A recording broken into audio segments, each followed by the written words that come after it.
Tere tulemast kuulama podcasti Müüdid ja muinasjutud. Mina olen Helina Välb ning viin teid igal reedel erinevatesse maailma paikadesse, et tuua teieni sealseid muinasjutte, legende ja müüte. Head kuulamist!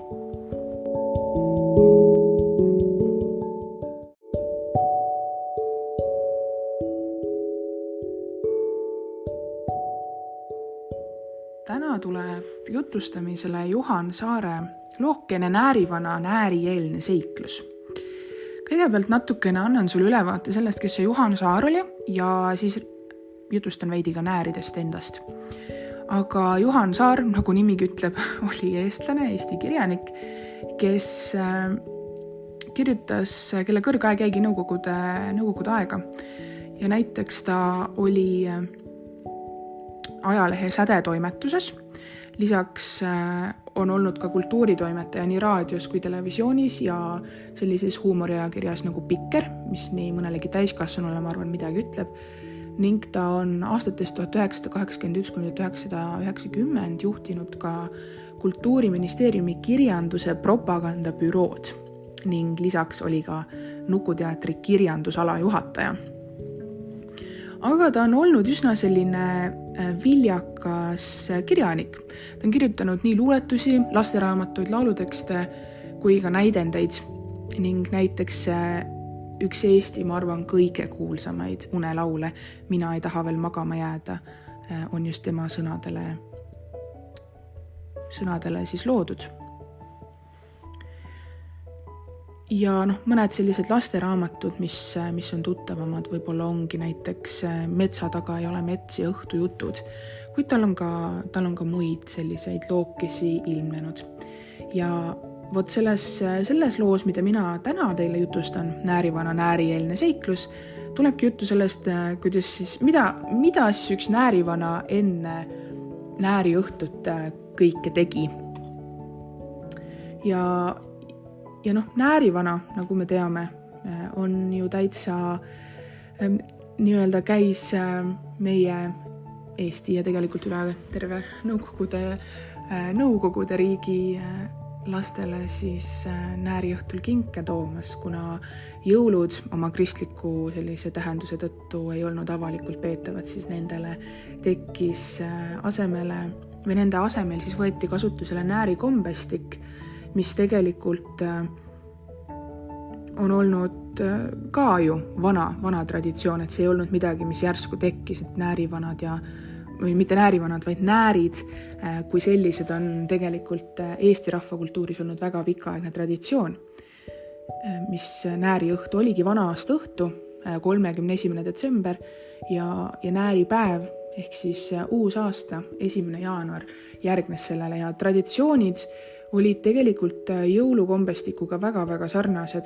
Kõik need uskumused, toidud, kõik see oli üsna sarnane siis jõuludega.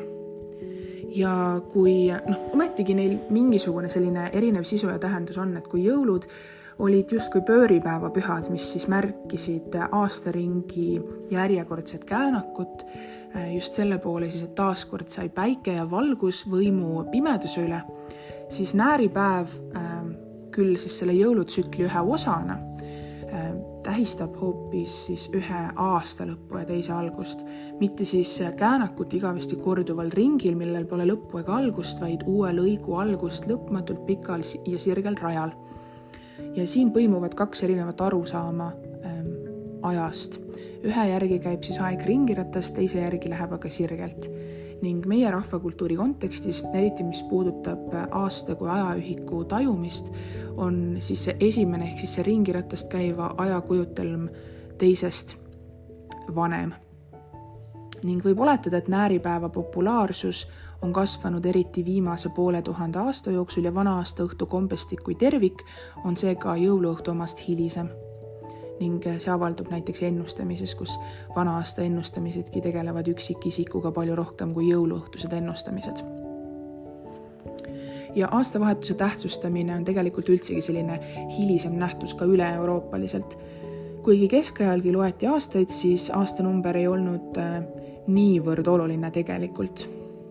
Ja kaua aega üldsegi arvestatigi aastat esimesest jõulupühast.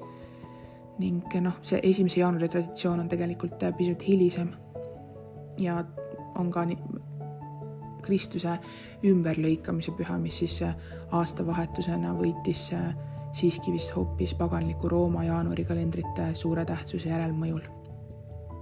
Ja näiteks, kui me uuest aastast või selle tähistamisest räägime, siis Läti Henrik alustab 13. sajandil aga aastat hoopis 25. märtsiga, mis on siis teadupärast Maarja kuulutamise päev. Nüüdseks on 1. jaanuar, aga praktilises elus vist pea ülemaailmne uue aasta tähistamise päev ning selline ta on. See siis natukene sellisest aastavahetuse ja nääride traditsioonist.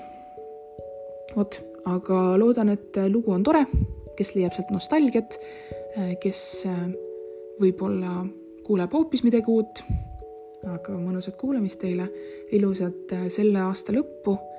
Loodan, et uus aasta tuleb emotsioonide rohke, põnev ja igasuguseid lõbusaid hetki ja sooja emotsioone täis. Olge mõnusad!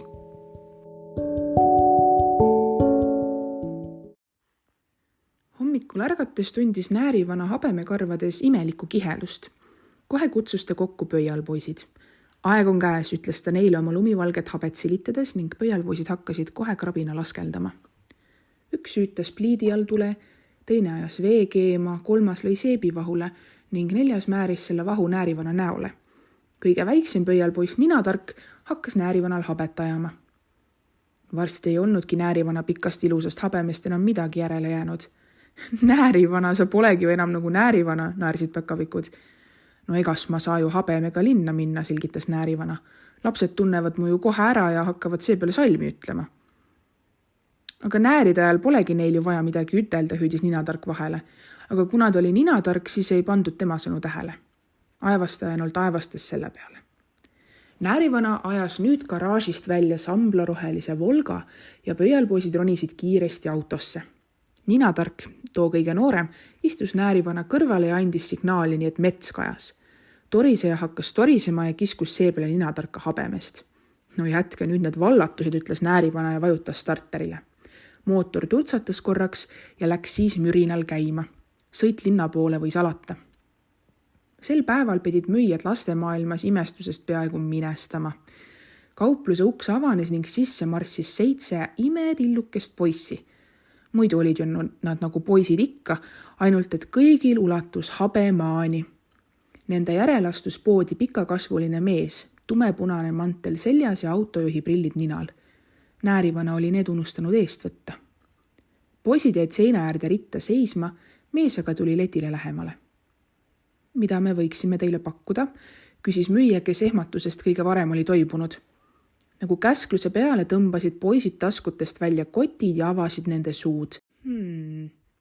Kõigepealt palun nukkusid 1000 tükki, ütles näärivana ja silitas habet, mida tal enam ei olnud. Kuidas palun, kogeles müüja ja jäi siis lausa keeletuks. Teine müüja ei osanud midagi muud paremat teha, kui hakata segaduses kaupa kiitma.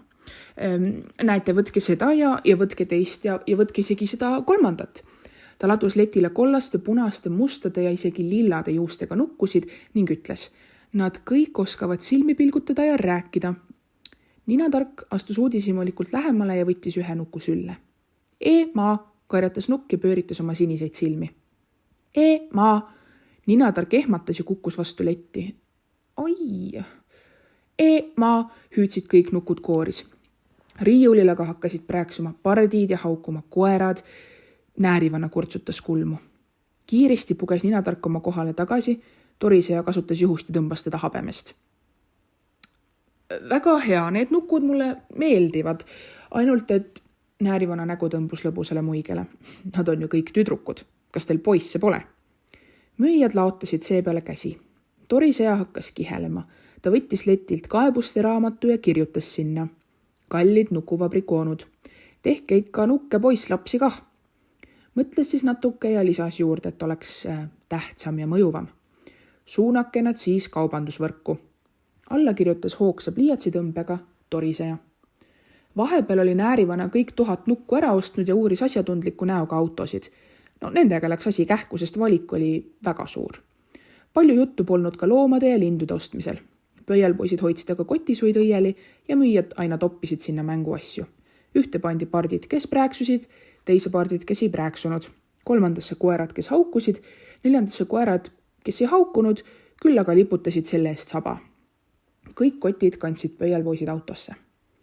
Nüüd näidake mulle palun lennukeid, sõnas Näärivana. Lennukeid jah, kilkas Ninatark.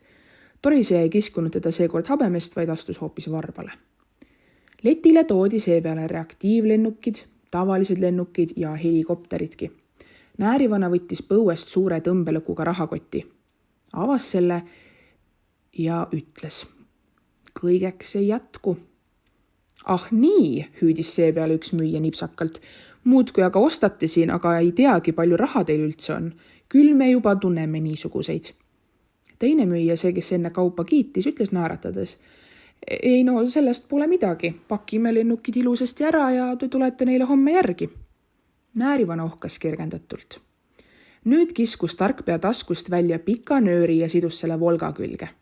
Ninatark aga võttis teise otsa ja tõmbas nööri pikki tänavat sirgu. Ülejäänud 5 poissi tõid poest autod ja sidusid nad üksteise järgi nööri külge. Sellest sai üks pikk autokolonn, mille esimene ots oli lastemaailma ees, teine ots aga ulatus linnast välja. Igasse autosse pandi istuma nukk ning Ninatark õpetas neile, kuidas rooli hoida ja pidurile vajutada. Sel ajal kogunes ebatavalise autokolonni ümber aga palju miilitsaid. Mitmed hoidsid oma vilesid, et kohe vilistada, kui korralagedus peaks tekkima. Näärivana istus aga oma Volgasse ning andis nukkudele ärasõiduks pika signaaliga märku. Vastuseks tuututasid kõik mänguautod. Selle peale muidugi vilistasid kohe miilitsad, kes vilesid suus hoidsid. See oli siis niisugune kontsert, et möödaminejatel läksid kõrvadki lukku. Üks miilits astus jõuluvana auto juurde, lõi kannad klõpsti kokku, pani käe näo juurde ja ütles Näärivanale karmilt. Kodanik, linnas ei tohi signaali anda. Teie juhiluba palun. Ma, karjatasid nukud kooris ja pööritasid ehmunult silmi. 2 rubla ja 50 kopikat trahvi palun, sõnas miilits. Mul ei ole, kogeles Näärivana ja ta käsi sirutas silitama habet, mida te ju teate, ka ei olnud. Sel juhul pean ma teid kinni pidama. Kodanik, nimi palun ja aadress. Ja ta hakkas tähtsalt Näärivana autojuhiluba sirvima. Korraga aga läks ta nägu naeru täis. Oh, kodanik Näärivana, vabandage, ma ei tundnud teid ära.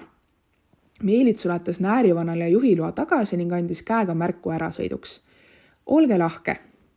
Mürinal kihutas tohutu pikk autokolonn läbi linna.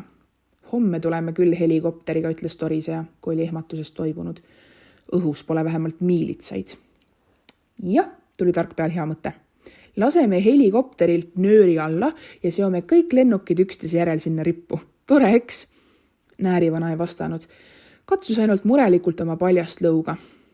Nääripühadeks on su habe jälle niisama pikk kui enne, hüüdis Ninatark lootusrikkalt. Ma loodan seda sama, sest muidu pean veel vale habemega näärikinke tooma.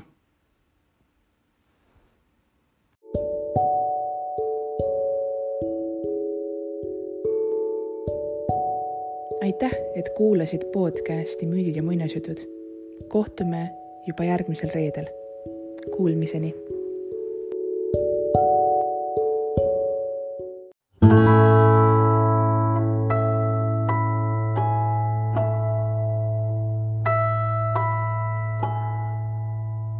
you